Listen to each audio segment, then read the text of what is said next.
అందరికీ నమస్కారం. మెజారిటీ సంస్థలు చేసిన ఎగ్జిట్ పోల్స్లో వైఎస్ఆర్ కాంగ్రెస్ పార్టీ మళ్ళీ అధికారంలోకి వస్తుందని, జగనన్న మళ్ళీ ముఖ్యమంత్రి కాబోతూ ఉన్నాడని తెలియజేయడం నిజంగా చాలా సంతోషంగా ఉంది. ప్రజల తాలూకా నాడి ఏ విధంగా ఉంటుంది అనేది ఈ ఎగ్జిట్ పోల్స్ నిరూపించాయి. ప్రభుత్వం తాలూకా పనితీరుని స్పష్టం చేసిన విషయం మనం చూసాం. ఎందుకంటే ఈరోజు 87% కుటుంబాలు వైఎస్ఆర్ కాంగ్రెస్ పార్టీ ప్రభుత్వంలో లబ్ధి పొందడం జరిగింది. ముఖ్యంగా మహిళలు అత్యధికంగా లబ్ధి పొందారు. పెట్టిన ప్రతి సంక్షేమ పథకం కూడా మహిళల పేరున పెడుతూ వాళ్ళకి అగ్రతాంబూలం ఇస్తూ ఒక మహిళా పక్షపాత ప్రభుత్వంగా జగనన్న తన 5 ఏళ్లు పరిపాలించడం జరిగింది.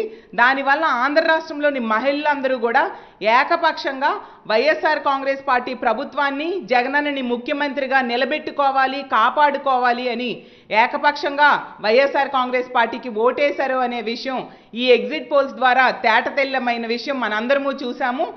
రానున్న కౌంటింగ్లో ఈ ఎగ్జిట్ పోల్స్ కంటే ఎగ్జాక్ట్ పోల్స్లో మరిన్ని ఎక్కువ సీట్స్ వస్తాయని మేము ఘంటాపథంగా తెలియజేస్తూ ఉన్నాము. ఎందుకంటే జగనన్న ముందు నుంచి కూడా మహిళా పక్షపాత ప్రభుత్వాన్ని నడిపిన విషయం మనందరం చూసాం. అలాగే బడుగు బలహీన వర్గాలకి, బీసీ, ఎస్సీ, ఎస్టీ, మైనారిటీలకి అగ్రతాంబూలం ఇస్తూ తన 5 ఏళ్ల పరిపాలన సాగించారు.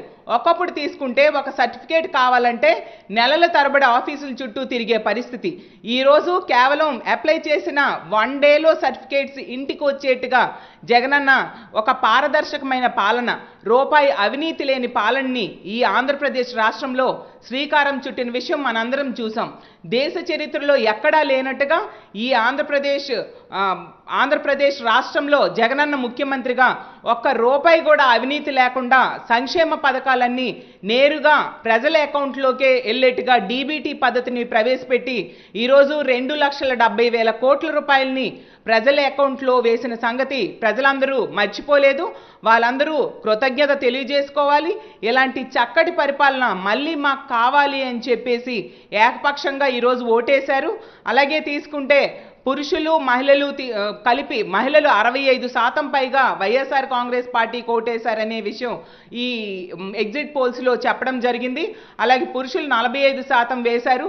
ఓవరాల్గా 55% ఓటింగ్ వైఎస్ఆర్ కాంగ్రెస్ పార్టీకి పడింది అనే విషయం ఎగ్జిట్ పోల్స్లో తేటతెల్లమైంది. సో గతంలో 50.5% ఓటింగ్కే 151 సీట్లు వస్తే ఇప్పుడు 55% ఓట్లు వైఎస్ఆర్ కాంగ్రెస్ పార్టీకి, ఫ్యాన్ గుర్తుకి పడడం వలన ఈసారి ఖచ్చితంగా 151 కంటే ఎక్కువ సీట్లు రాబోతున్నాయి అనే విషయాన్ని నిరూపించబడింది. ఖచ్చితంగా కౌంటింగ్లో వైఎస్ఆర్ కాంగ్రెస్ పార్టీ మళ్ళీ భారీ మెజారిటీతో గెలవబోతూ ఉంది. జగనన్న తన 5 ఏళ్ల పాలనలో ఎన్నో సంక్షేమ అభివృద్ధి కార్యక్రమాలు ఈ రాష్ట్రానికి చేపట్టడం జరిగింది. గతంలో ఎన్నడూ చూడని అభివృద్ధిని, సంక్షేమాన్ని ఈ రాష్ట్ర ప్రజలు ఈ రాష్ట్రంలో జగనన్న ముఖ్యమంత్రిగా చూశారు. కడుపులో ఉన్న బిడ్డ నుంచి పండు ముసలి వాళ్ళ వరకు ఎన్నో సంక్షేమ కార్యక్రమాలు. ఈరోజు తీసుకుంటే పోషణ, సంపూర్ణ పోషణ కడుపులో బిడ్డకి అందిస్తూ, అలాగే స్కూల్కి వెళ్ళే పిల్లలకు అమ్మఒడి పథకాన్ని అందిస్తూ, అలాగే కళాశాలలకు గ్రాడ్యుయేషన్ చదివే పిల్లలకు జగనన్న విద్యా దీవెన అందిస్తూ, అలాగే వసతి దీవెన మహిళల పేరునే అందిస్తూ, అలాగే తీసుకుంటే పెన్షన్స్ ఇస్తూ, అలాగే 31 లక్షల ఇళ్ల పట్టాలు ఇవ్వడం జరిగింది, అది కూడా మహిళల పేరునిస్తూ.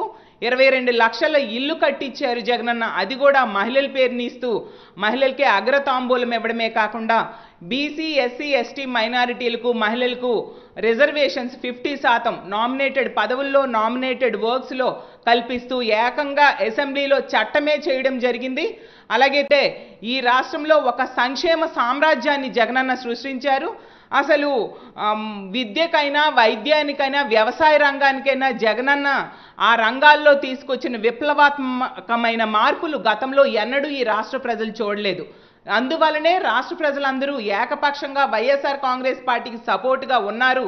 ఖచ్చితంగా జగన్మోహన్ రెడ్డి గారు మళ్ళీ ముఖ్యమంత్రి అవుతారని భావించడం వల్లనే దీన్ని ముందుగానే తెలుసుకొని చంద్రబాబు నాయుడు గారు అతను కూటమి కట్టి జనసేన, బీజేపీలతో కలిపి కూటమి కట్టడం జరిగింది. కానీ మనం చూసాం చంద్రబాబు నాయుడు గారు మేము ఏం చేస్తామో చెప్పి ఎన్నికలకు రాలేదు. అతను ఎంతసేపు జగనన్నని విమర్శిస్తూ వచ్చారు. కానీ ఒక దమ్మున్న ముఖ్యమంత్రిగా జగన్మోహన్ రెడ్డి గారు మీకు మేలు జరిగితేనా ఓటేయండి అని చెప్పి ఎన్నికలకు వెళ్ళడం జరిగింది. కాబట్టి ప్రజలు జగన్మోహన్ రెడ్డి గారిని పూర్తిగా నమ్మడం జరిగింది. ఎందుకంటే అతను చేసిన మేలు ప్రత్యక్షంగా కనిపిస్తూ ఉంది. కాబట్టి మళ్ళీ భారీ మెజారిటీతో రానున్న కౌంటింగ్లో వైఎస్ఆర్ కాంగ్రెస్ పార్టీ అధికారంలోకి రాబోతుంది. జగనన్న మళ్ళీ ముఖ్యమంత్రి కాబోతూ ఉన్నారు.